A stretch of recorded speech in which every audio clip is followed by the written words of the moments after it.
সালাউদ্দিন সাহেব উনি সংসদের ভেতরে বললেন খুব মানে টিপায়া টিপায়া, তারপরে বললেন কি লোকজন আছেন দেশের বাইরে দেশের ভেতরে, তারা সোশ্যাল মিডিয়াকে ব্যবহার করে আমাদের, আচ্ছা সালাউদ্দিন ভাই আপনারে আমি গালাগালি করিনি তো, আপনারে বরং পিনাকি ভট্টাচার্য আপনার গালাগালি করেনি, আপনার নাম হয়েছে শিলং সালাউদ্দিন, আপনার নাম হয়েছে সালাউদ্দিন, কেন হয়েছে আপনি একটা জবাব দিয়ে দেন।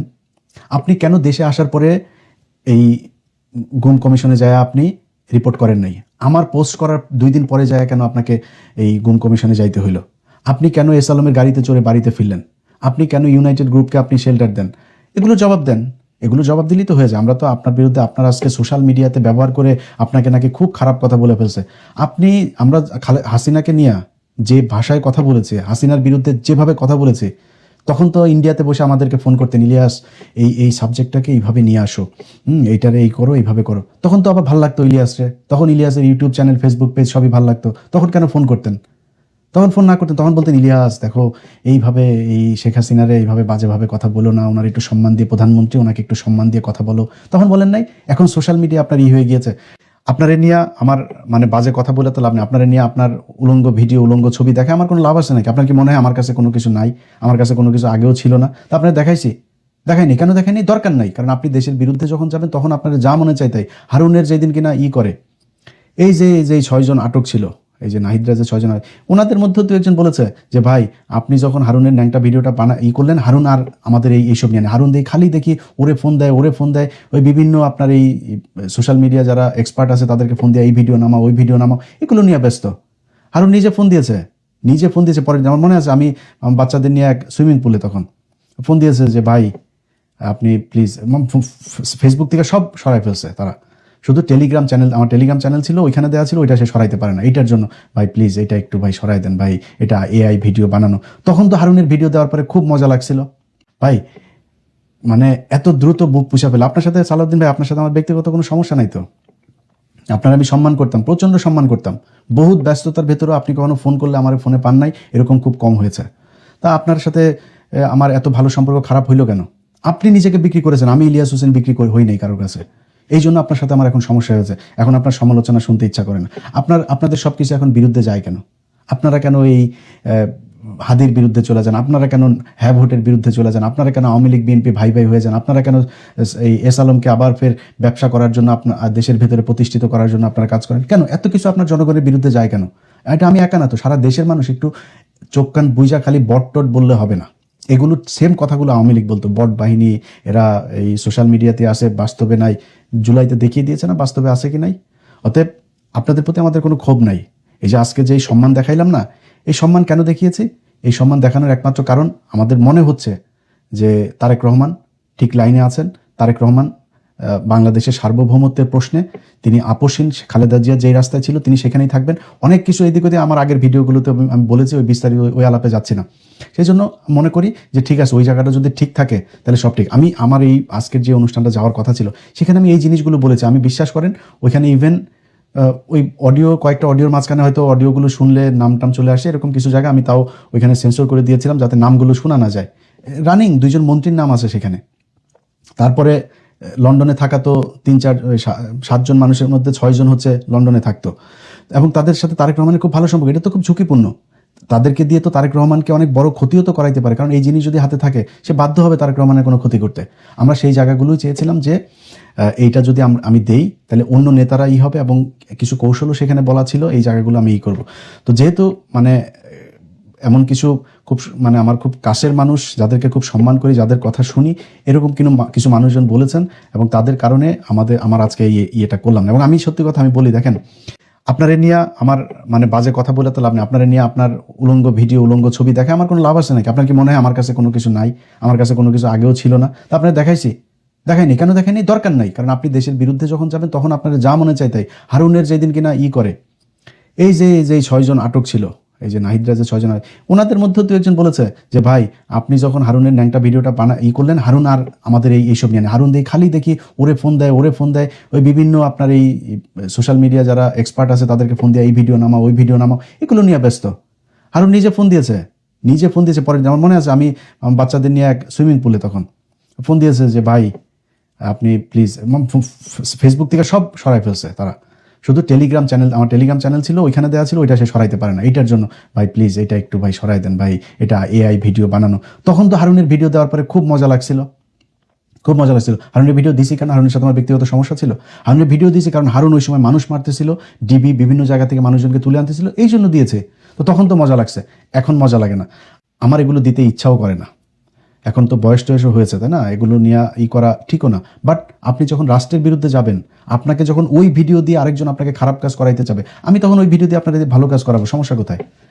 বহুত চাঁদাবাজ এই সোশ্যাল মিডিয়াতে আছে, একটা ছোট্ট একটা ভিডিও, একটা ছোট্ট একটা দিয়া, তারপরে পোস্ট দিয়ে এরপরে ওইটারে সরাই দেওয়া, তাদের কাছ থেকে মাল টাল খায় না, আমার বললাম না, হ্যাঁ, এখানে বহুত চাঁদাবাজ গ্রুপ আছে। আমি ইলিয়াস হোসেন কোনো মানুষকে কাউকে বলেছি যে ভাই আপনার এই ন্যাংটা ছবিটা আছে, 5 লাখ টাকা দেন, বার করে দিয়েন তো একজনকে, একজন বললেন। আমিও তো বহু মানুষের এইসব বের করেছি, তাই না? কাউকে এটা দেওয়ার আগে তার হারুনকে বললে ওই সময় 2-4 কোটি টাকা নিতে পারতাম না? পারতাম তো, হারুন নিজে ফোন দিয়েছে আমাকে, পারতাম না এটা করতে?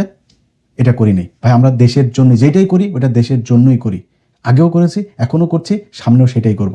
সো বিএনপির কাছে আমরা এটা কিন্তু আমি আমার 5 তারিখের পর থেকে অনেক ভিডিওতে বলেছি যে বিএনপি এবার ক্ষমতায় আসুক, যদি বিএনপি ভুল করে মানুষ জামাতকে ভোট দিবে, জামাত পরের বার ক্ষমতায় আসবে, আমার কোনো সমস্যা নেই। জামাত বিএনপি এই 2 দল বাই রোটেশন, তারা একবার এ আসবে একবার ও আসবে, আপনার দেশ চালান। আওয়ামী লীগ যেন এখানে না ঢুকতে পারে, আমাদের চাওয়া এটাই ছিল।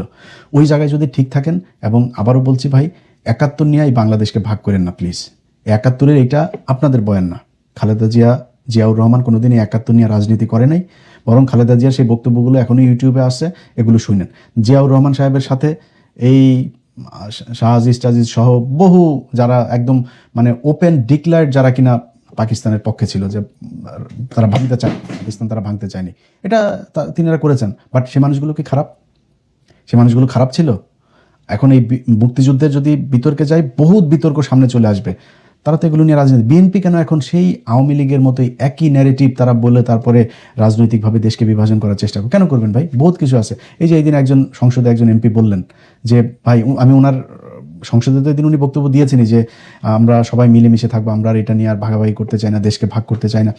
উনি যখন নির্বাচনের ক্যাম্পেইন করে, জামাতের ক্যান্ডিডেটের সাথে ওনার দেখা হয়েছিল, সম্ভবত ওনার বাড়ি বোধহয় কুমিল্লার এদিকে, জামাতের ক্যান্ডিডেটের সাথে দেখা হয়েছিল। দেখা হওয়ার পরে জনগণকে একটা দোকানের সামনে বলছে যে ভাই, ওনাকে ভোট দিয়েন, নাহলে আমারে ভোট দিন, যাকে ভালো লাগে তাকে ভোট দিয়েন। ওনার সাথে আমি জেলে ছিলাম, জেলে থাকার সময় উনি আমাকে অনেক উপকার করেছেন। ভাই এত তাড়াতাড়ি ভুলে গেলে হবে না তো, আপনাদের ভিতরে এইটাই থাকুক। জামাত ইসলাম যদি ভুল করে, তাদের কাছে অনুরোধ থাকবে এমন কোনো ঘটনা আপনারা করেন না যাতে আওয়ামী লীগ দেশের ভিতরে কোনো অস্থিতিশীল পরিস্থিতি বা তারা আবার ফের নতুন করে রাজনীতি করার কোনো কিছু, আওয়ামী লীগের এই দেশে রাজনীতি করার কোনো অধিকার নাই।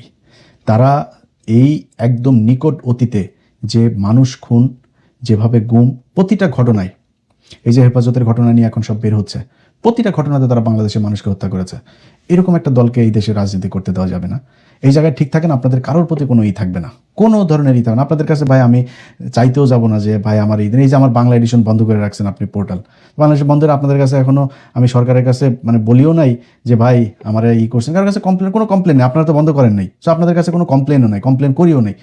নিজের ব্যক্তিগত ব্যাপারে, আর্থিক ব্যাপারে ভাই আমরা কিছু করি নাই, আমরা এই দেশের কাছে কিছু পাই না, কোনো কিছু এখন পর্যন্ত কি কোনো কিছু, এই যে একটা সরকার গেল, কেউ বলতে পারবে যে কারোর বলছি যে ভাই করে তারপরে এটার জন্য ভাই কিছু টাকা দিতে হবে? কারোর বলছি নাকি? কোনো পলিটিশিয়ানের কাছে চাইছি? আমরা চাই নেই, সামনেও চাবো না। শুধু চাই এই দেশটা ভালো থাকুক। এবং যে পরিস্থিতিতে এখন আছে, সত্যি কথা বলি যে এই শেরে বাংলা ফজলুল হক তিনি বলেছিলেন যে দাদারা যখন তোমার প্রশংসা করবে তখন বুঝবা তুমি দেশের বিরুদ্ধে কাজ করছো। ইন্ডিয়া যখন বলছে যে এই সীমান্তে তারা কুমির ছাড়বে, সাপ ছাড়বে, তারপরে বাংলাদেশকে এক মাসের ভেতরে দেখে নিবে, আঙুল চুষবে না বসে বসে, এগুলো যখন বলবে তখন বুঝতে হবে যে দেশের সরকার প্রধান যিনি আছেন তিনি ঠিক লাইনে আছেন।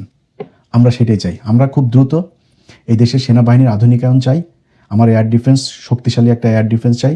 আপনার মাঠে মারামারি করার জন্য বাংলাদেশে 20 কোটি মানুষ আপনার জীবন দিয়ে দেবে, খালি এয়ার ডিফেন্সটা আপনি ঠিক করেন। প্রধানমন্ত্রীর থাকার জন্য, সেনাবাহিনীর শীর্ষ জেনারেলদের থাকার জন্য, তাদের নিরাপত্তার জন্য, তারা যাতে এক জায়গায় বসে পরিচালনা করতে পারে যুদ্ধ, এই জন্য তাদের নিরাপত্তার জন্য যেই জায়গা দরকার সেই জায়গা ঠিক করেন। তারপরে বিডিআর এর নামটা দয়া করে পরিবর্তন করে দেন, আবার বিডিআর নাম দেন, দিয়ে তারপরে সীমান্তে তাদের শক্তিশালী করেন। আমার এই দেশের কোনো রাজনীতিবিদ কারোর প্রতি কোনো অভিযোগ থাকবে না। ইন্ডিয়ার সাথে আগের 2টা ভিডিওতে বলেছি, আবারও বলছি, ইন্ডিয়ার সাথে যুদ্ধ হলে আল্লাহ যদি বাঁচায় রাখে, কথা তো শুনবেন তাই না, সামনেও দেখবেন। ইন্ডিয়ার সাথে যুদ্ধ হলে আমি ইলিয়াস হুসাইন আপনাদেরকে কথা দিলাম, আল্লাহকে সাক্ষী রেখে আমি বাংলাদেশে আসব। এবং ওই যুদ্ধে আমি তো আর বিশাল জেনারেল না, আমি বিশাল মানে যুদ্ধ বিশারদ না, বাট আমার শক্তি যতটুকু আছে এই শক্তির সর্বোচ্চ দিয়ে আমি ইন্ডিয়ার বিরুদ্ধে মরতে চাই। অতএব অনেক কথা বললাম, আপনাদের কাছে আবারও সবশেষ অনুরোধ থাকবে, ভাই আমরা বিএনপির বিরুদ্ধে না, বিএনপির কোনো নেতার বিরুদ্ধেও না। আপনাদের যদি নাকি এইসব অপকর্ম দিয়ে, এইসব অশ্লীল কোনো জিনিস দিয়ে যদি কেউ জিম্মি করে দেশের বিরুদ্ধে কাজ করাইতে চায় বা আমরা দেখি করি, তাহলে কিন্তু ভাই কারোর মাপ দেওয়া যাবে না। এবং আল্লাহর রাস্তে এই 71 এগুলো নিয়ে এই ঝামেলাগুলো বাদ দেন। এই দেশে কেউ স্বাধীনতা বিরোধী না, এই দেশে সবাই বাংলাদেশকে ভালোবাসে, আবার সবাই চোর। সো এখন নতুন করে চুরি টুরি বন্ধ করে কেমনে দেশটাকে সামনে নেওয়া যায় ওই চিন্তা করেন। 71 নিয়ে ঘাটাঘাটি যদি করতে চান, তাহলে কয়জন মারা গেছিল সেটা বার করেন, কয়জন আসলে রেপ হয়েছিল সেটা বার করেন, কারা কোথায় এই রায়ের বাজারে কি পরিমাণে আপনার যারা প্রো পাকিস্তান ছিল, যারা এই 9 মাস চাকরি করেছে, তাদের কয়জনের লাশ আছে, তাদেরকে কারা মারলো, জহির রায়হানকে কারা গুম করলো, এগুলো খুঁজে বার করেন। ওইটা মেন কাজ। এর বাইরে এখন কে যুদ্ধাপরাধী কে কি এগুলি বলে আর লাভ নেই। এগুলি বাংলাদেশের মানুষ খায়ও না। আর বিচার হয়েছে, ফাঁসিও হয়েছে, এটা নিয়ে আপনি কয়বার বিচার করবেন? নতুন করে এটা নিয়ে কিছু করতে পারবেন? কিছু করতে পারবেন না। অতএব দেশটা এগিয়ে যাক, এই দেশের যে সরকার তাদের প্রতি সর্বোচ্চ সমর্থন আছে, যদি তারা এই ভারতের ব্যাপারে, আমাদের সার্বভৌমত্বের ব্যাপারে ঠিক জায়গায় থাকে। সবাই ভালো থাকেন, আল্লাহ হাফেজ।